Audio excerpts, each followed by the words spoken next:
పేదల కడుపు నింపుతున్న తేజారెడ్డి.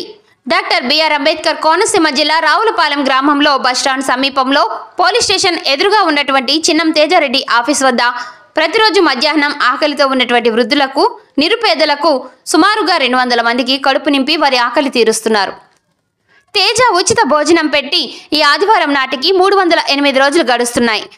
తేజారెడ్డి తన సొంత డబ్బుతో తన సొంత పొలంలో ఎటువంటి రసాయన ఎరువులను వాడకుండా పండించినటువంటి కూరగాయలతో వండిన ఆరోగ్యకరమైన భోజనాన్ని అందిస్తున్నారు. యువకులు, విద్యావంతులైనటువంటి తేజారెడ్డి సేవలను గ్రామ ప్రజలు, నాయకులు అభినందిస్తున్నారు. ఆకలితో ఉన్నటువంటి వారి కడుపు నింపడం తనకు ఎంతో సంతృప్తిగా ఉందని ఆయన అన్నారు.